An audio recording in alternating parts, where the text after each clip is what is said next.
حدیث پاک کے اندر ارشاد ہوتا ہے کہ ان نکاح من سنتی فمن رغب عن سنتی فلیس منی۔ اس حدیث کا مطلب یہ ہے کہ ہمارے اور آپ کے آقا صلی اللہ علیہ وسلم نے ارشاد فرمایا کہ نکاح یہ میری سنت ہے، تو جس نے اس سنت سے دوری بنائی، جس نے اس سنت سے بے رغبتی کی، تو مصطفیٰ کریم یہ فرماتے ہیں کہ وہ ہم میں سے نہیں ہے۔ اس حدیث کا مطلب یہ تو صاف طور پر واضح ہو گیا کہ نکاح اسلام کے اندر یہ بہت اہم اور ضروری چیز ہے۔ بے شک عزیزان محترم کہ مصطفیٰ کریم نے اتنی بڑی چیز کہہ دی کہ وہ ہم میں سے نہیں ہے، اس کا مطلب یہ ہے کہ نکاح یہ اسلام کی بنیاد کا نام ہے۔ بے شک نکاح یہ وقت مقررہ پر اگر ہو جائے تو آپ یہ سمجھ لیجئے کہ یہ امت مسلمین تمام گناہوں سے بچتی ہوئی نظر آئے گی۔ عزیزان محترم، آج ہمارے معاشرے کے اندر ایسے بچیوں کو اور ایسے بچوں کو دیکھا گیا ہے جو اپنے ماں اور باپ کی نافرمانی کرتے ہوئے نظر آتے۔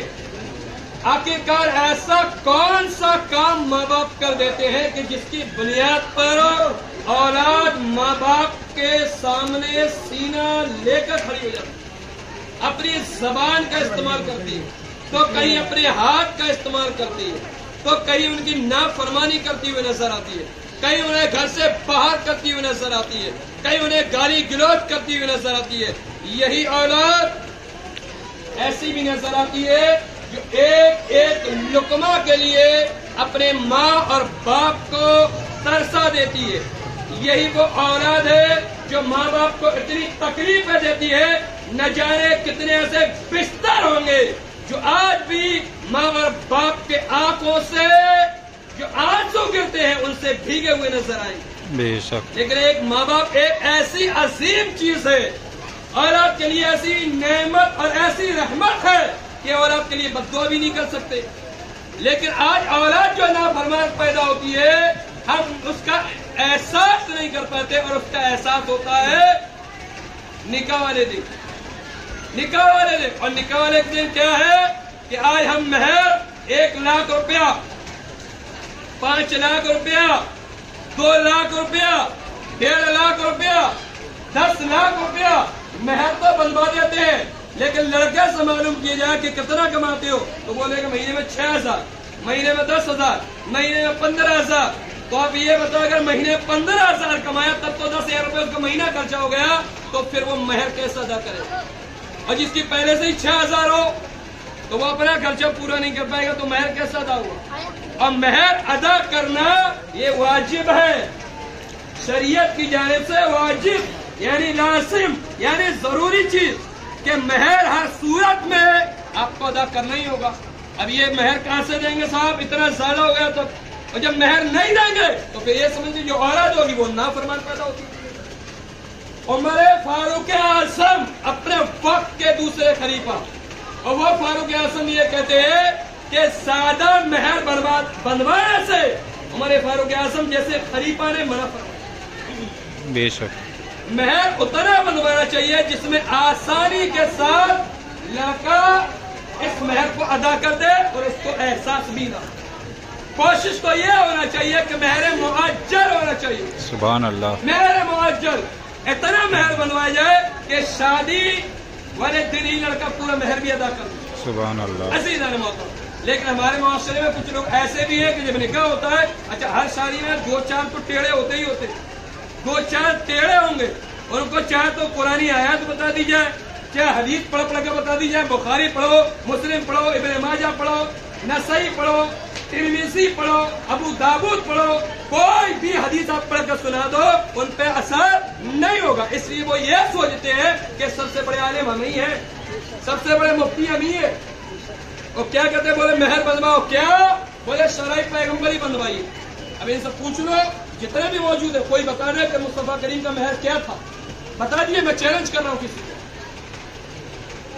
مہر فاطمی بنوا دی تو جناب سیدہ فاطمہ کا مہر بتا دو پھر آپ۔ اور اگر علماء جو نکاح پڑھانے آتے ہیں اگر یہ مہر بتا دے ارے بولے آپ اپنی مرضی سے نہیں مان سکتے، یقیناً صحیح ہے کہ اس میں لڑکی کی مرضی چلے گی، کوئی دو رائے نہیں، لیکن اگر آپ کو مسئلہ نہیں معلوم ہے تو اپنے علماء کی طرف رجوع تو کر سکتے ہو، علماء سے معاملہ کو معلوم کر سکتے ہو صاحب۔ تو ہمیں مہر پر خاص طور سے توجہ دینا چاہیے۔ 1 منٹ کی نصیحت جو میں کرنے جا رہا ہوں اس سے بھی غور سنیں گے، وہ بھی آج سے جڑی ہوئی ہے اور دونوں خاص طور سے لڑکے سے جڑی ہوئی ہے۔ چلیے ایک ہدایت سنا رہا ہوں۔ شادی والی رات یعنی آج ہی کی رات شادی ہو کر جاتی ہے، یہاں سے لڑکا پہنچتا ہے گھر اور ساتھ میں دلہن لے کے، اب جو دلہن لے کے پہنچتا ہے اس کے بعد دلہن کو بٹھاتا ہے روم میں، اب روم میں بٹھاتا تو ایک تھال لے کر آتا ہے کھانے کا، لذیذ لذیذ کھانے، عمدہ عمدہ کھانے، اچھے اچھے کھانے، اور بیوی کے سامنے پیش کرتا ہو، کہتا ہے آؤ محترمہ آپ بھی کھاؤ میں بھی کھاؤ۔ لیکن بیوی ایک نیک سیرت تھی، نیک گھرانے سے تعلق رکھتی تھی، اس کے ماں باپ نیک تھے، اولاد کو تربیت دے چکے تھے کہ بیٹا شادی سے پہلے ہم تمہارے ماں باپ تھے، اب شادی کے بعد تمہارے شوہر کے ماں باپ تمہارے لیے ماں باپ ہیں، ان کی بھی قدر کرنا، ان کی بھی عزت کرنا۔ تو لڑکی نے یہ کہا اے میرے سرتاج آپ ایسا کرو، میرا یہ سنا ہے کہ آپ کی ماں نے بھی کھانا نہیں کھایا ہے، انہیں بھی بلا لیجیے ساتھ میں کھا لیتے۔ لڑکے نے کہا رے وہ تو کھا لی ہوں گی، بولے نہیں میں نے سنا نہیں کھایا، آپ بلا لیجیے۔ پھر لڑکے نے کہا رے وہ تو کھا چکی ہوں گی، بولے آپ بلا لیجیے میں نے سنا نہیں کھایا، ارے وہ تو بعد میں کھا لیں گی چلو ہم کھا لیتے۔ اس کے بعد لڑکی نے کہا کہ آپ مجھے طلاق دے دیجیے، آپ مجھے طلاق دیجیے، واقعہ لمبا ہے، اور انہیں طلاق بھی دے دی، اور دونوں نے لڑکے نے بھی دوسری شادی کر لی، لڑکی نے بھی دوسری شادی کر لی۔ 30-35 سال ہو گئے، اللہ نے اسی شخص کو جب دوسری شادی کی تو نافرمان اولاد پیدا ہوئی، اور جو لڑکی کہہ رہی تھی اپنی ماں کو بلا لو، اس نے دوسری شادی کی، اس کے فرما بردار اولاد پیدا ہوئی۔ تو ایک دن ایسا ہوا ایک فرما بردار اولاد اپنی ماں کو حج کروانے کے لیے لے جا رہے تھے، راستے میں ایک آدمی کو دیکھا جو ایک لقمے کے لیے ترس رہا تھا، ان کی ماں نے کہا بیٹا جاؤ اس کی مدد کرو، کھانے کی ضرورت ہو کھانا کھلاؤ، پینے کی ضرورت ہے پانی پلاؤ۔ اور جب جاتے ہیں تو کیا دیکھتے ہیں، اس کی بیوی کی نظر پڑی، ارے یہ تو وہ شوہر ہے جو ہمارا پہلا شوہر رہ چکا، وہ بھی نیچے اتری، تم نے یہ کیا حالت بنا رکھی ہے، تمہارا یہ حال کیسا ہے؟ بولے حال اس لیے ایسا ہے کہ میری اولاد نے مجھے گھر سے باہر کر دیا۔ تو جو پہلی بیوی تھی اس نے کہا کہ تم تو آج دیکھ رہے ہو، اس کو آج سے 45 سال پہلے میں دیکھ چکی تھی، اگر میں تمہارے ساتھ رہتی تو میرے پیٹ سے بھی وہی اولاد نافرمان پیدا ہوتی۔ میں نے تم سے طلاق اس لیے مانگی کہ تیرے دل میں اپنے ماں باپ کی عزت نہیں ہے، تو جو میرے پیٹ سے جو اولاد پیدا ہوگی تو ہو سکتا وہ بھی نافرمان پیدا ہو، اس لیے میں نے تجھ سے طلاق لیا۔ عزیزان محترم، کہنے کا کیا مطلب ہے؟ کہنے کا یہ مطلب ہے کہ آج کی رات ان دلہوں کے لیے دلہن آئیں گی تو یقیناً شریعت نے کہا ہے کہ اپنی بیویوں سے محبت کرو، ان کی جو ضروریات ہیں انہیں بھی پوری کرو، کیونکہ ابھی جب کہا جاتا ہے کہ نان نفقہ و سکنا، نان یعنی خرچہ دے گا، سکنا رہنے کو جگہ دے گا، اور نان یعنی روٹی دے گا کھانے پینے کو، یہ چیزیں بتا دی جاتی ہیں۔ لیکن کہنے کا مطلب یہ ہے کہ جو حق بیوی کا ہے وہ بیوی کو دو، ایسا نہ ہو کہ ماں کو دو، اور جو ماں کا حق ہے وہ ماں کو دو نہ کہ بیوی کو دو۔ بیوی کی محبت میں اتنا گھائر مت ہو جانا کہ اپنے ماں باپ کو بھول جانا، اور ماں باپ کی محبت میں اتنا مت بھول جانا کہ جو شریعت نے بیوی کے حق تمہارے اوپر کیے انہیں تم بھول جانا۔ اس لیے جو جس کا حق ہے وہ حق پہنچائے۔ اللہ کی بارگاہ میں دعا پروردگار ہم تمام کو اس بیان پر عمل کرنے کی توفیق عطا فرمائے۔ آمین آمین۔ اللہم ربنا آتنا فی الدنیا حسنۃ وفی الآخرۃ حسنۃ وقنا عذاب النار۔ آمین۔ وقنا عذاب القبر وقنا عذاب الحشر وقنا عذاب الدین وقنا عذاب الدارین۔ آمین۔ پروردگار عالم شریعت مطالعہ کے مطابق یہ نکاح کھانی ہوئی ہے میرے مولا، اس نکاح کو اپنی بارگاہ میں قبول عطا فرما۔ آمین۔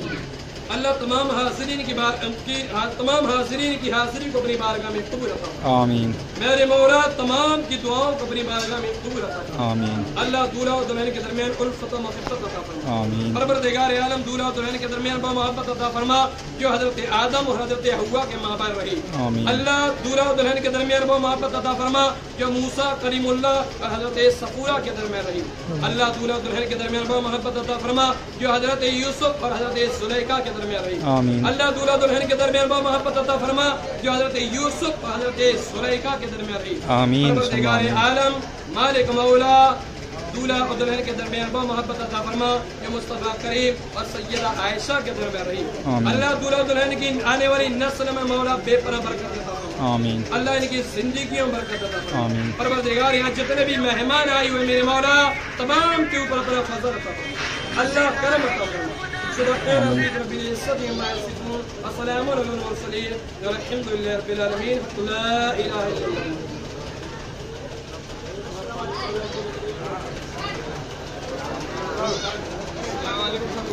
وعلیکم السلام۔